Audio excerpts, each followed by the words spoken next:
se necesitan muchas otras reformas.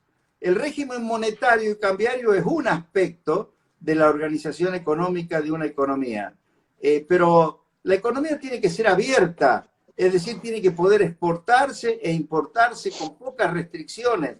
No tiene que haber impuestos que graven a las exportaciones.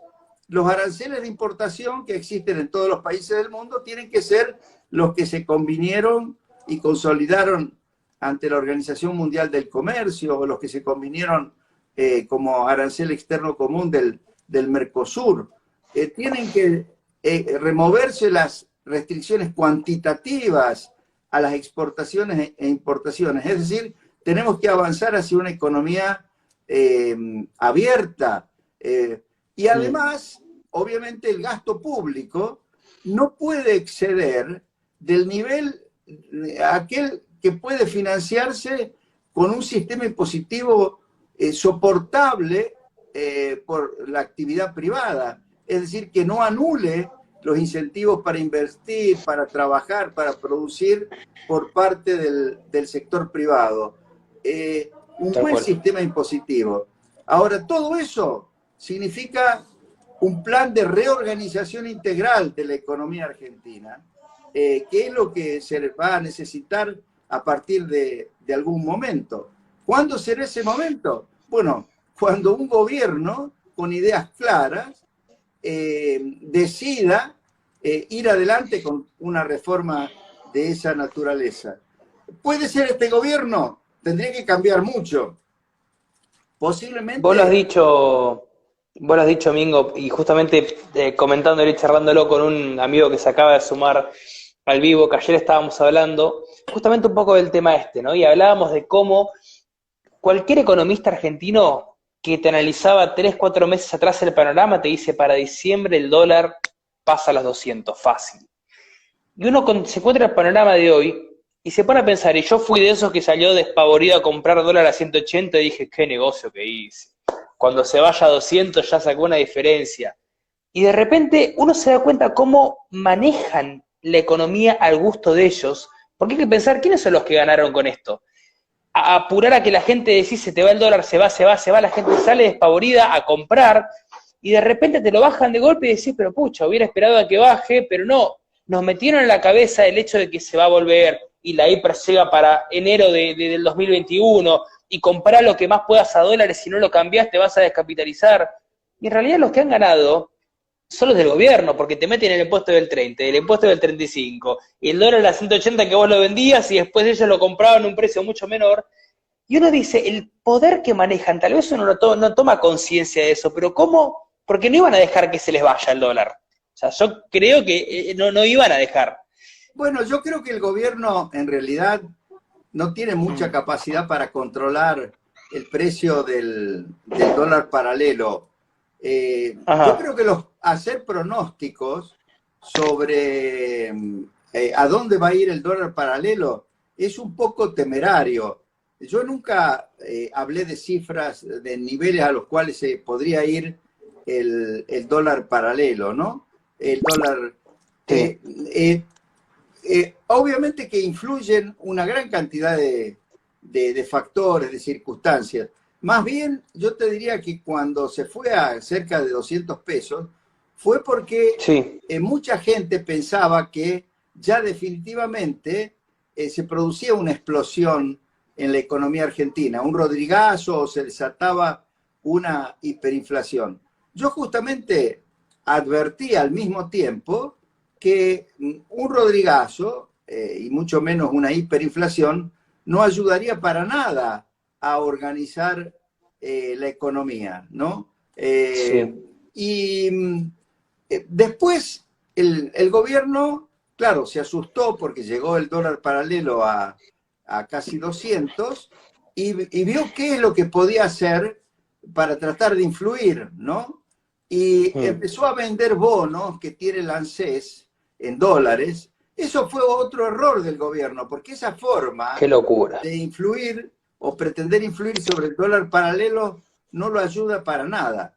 Hizo sí otras cosas que en realidad iban en la dirección correcta, que es empezar a hablar de un ajuste aunque no use la palabra ajuste, pero obviamente que Martín Guzmán, por distintos, o hablando de distintos temas, fue insinuando que van a hacer un ajuste. Y máxime, cuando entraron a negociar con el fondo, es claro que el fondo no les va a permitir o no les va a dar apoyo para que sigan haciendo lo que venían haciendo. Les va a condicionar cualquier apoyo a un ajuste.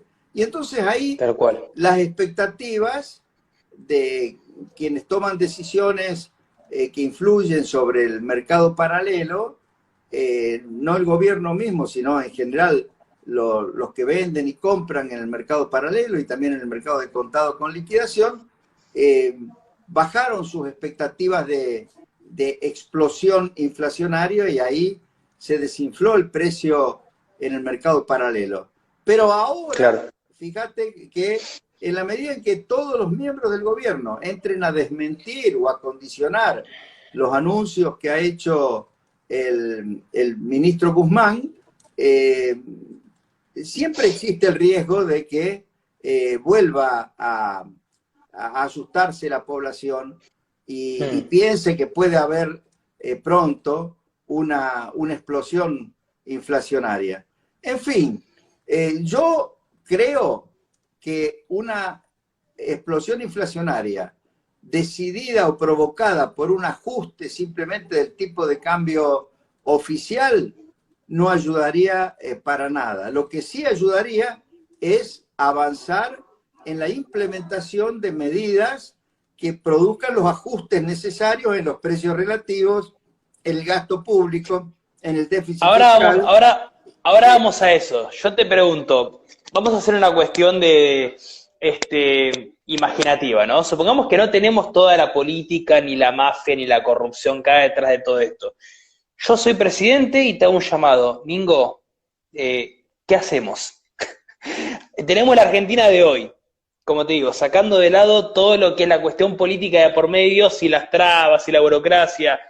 ¿Cómo podemos hacer para tratar de volver a Argentina a salir adelante con un crecimiento, con un desarrollo, con un superávit, que no tenga déficit? ¿Es posible otra convertibilidad como se había implementado en su momento? Bueno, en primer lugar, yo no le creería a alguien que me llama por teléfono y me dice, mirá, vamos a dejar de lado toda la corrupción, toda la arbitrariedad, toda esta dispersión de ideas, toda esta puja, incluso internas, y esta confrontación extrema con la oposición que crea este clima tan negativo en el cual estamos viviendo. Yo, como Santo Tomás, querría ver para creer, ¿no? Yo te llamo como amigo, te digo, Domingo, claro, dame una mano, vamos a sacar el país adelante. Pero vos lo que estás planteando es, si hay un gobierno que tiene las ideas correctas, que tiene buenas intenciones, que tiene o logra armar una coalición que puede funcionar, ¿hay soluciones existe una solución para el problema económico de la Argentina? Claro que sí, pero ese gobierno que va a tratar de resolver el problema tiene que estar bien preparado, tiene que tener un equipo económico. Primero, tienen que darse esas condiciones generales que dije recién, pero además tiene que tener un equipo económico, con un líder de ese equipo económico que explique en detalle hacia qué organización económica se quiere avanzar. Por supuesto, esa explicación que haga el líder del equipo económico tiene que ser totalmente avalada y respaldada por la dirigencia política, por el líder político, ¿no? Y en ese caso, claro, ¿existe solución? Por supuesto que existe solución. Hay que explicarle a la gente y conseguir que la gente te crea, para lo cual cómo se van implementando las distintas componentes de la reforma y cómo se van anunciando es clave. Lo que nosotros hicimos con Menem como presidente y yo como líder del equipo económico a partir de 1991 fue precisamente eso. Es decir, nunca se puso en duda que el presidente Menem apoyaba plenamente el plan que yo iba anunciando como líder del equipo económico. Además, yo había sido durante 1 año y medio canciller y había logrado, junto, obviamente, también con un gran apoyo del presidente, establecer muy buenas relaciones con prácticamente todos los países del mundo. Y entonces empezamos a anunciar. Lo primero que anunciamos fue la convertibilidad, porque la gente demandaba estabilidad y quería ver resultados de inmediato, porque estaba cansada de muchos años de inflación, de estanflación y finalmente de hiperinflación. Pero junto con eso ya anunciamos algunas reformas fundamentales, como la eliminación de todas las retenciones y como la liberalización del comercio, la baja de los aranceles, la eliminación de las restricciones a las importaciones, y habíamos empezado a anunciar e implementar, aunque no de una manera muy adecuada, las privatizaciones. En fin, hecho ese anuncio y conseguida un inmediato descenso de la inflación, ahí la gente empezó a apoyar y el apoyo popular permitió las otras reformas que fueron tanto más importantes, como todas las privatizaciones bien hechas, más la desregulación, que fue otro proceso clave. ¿Para qué? Para que se produjera un aumento de la inversión, pero inversiones decididas por el sector privado, bien evaluadas, que dieran un impulso al aumento de la productividad, que crearan o ayudaran al aumento de la competitividad de la economía. Todo eso es una gran reforma que un gobierno bien inspirado y bien intencionado puede hacer. Por supuesto, hay detalles y aspectos que hoy son muy importantes y que en aquel momento no lo eran. En aquel momento era importante, por ejemplo, privatizar Entel y que la gente pudiera tener teléfono, claro, y que funcionara el sistema de comunicaciones. Hoy es fundamental que funcione, claro, un sistema de comunicaciones mucho más sofisticado, que es el de Internet, el de streaming y todo esto. Ahora, para crear condiciones para que haya inversiones, por ejemplo, en ese sector, hay que hacer lo contrario a lo que el gobierno está haciendo en este momento. El gobierno los ha declarado servicios públicos, supuestamente para que todo el mundo tenga acceso a ellos, y lo primero que ha hecho ha sido congelar las tarifas y meterse en el funcionamiento de estos mercados, con lo cual desalienta la inversión. Mientras en Chile, en Brasil están hablando de las inversiones necesarias para el 5G, aquí yo veo que las empresas proveedoras de los servicios digitales están a la espera de ver, en definitiva, cómo va a manejar el gobierno estas cuestiones, ¿no? En fin.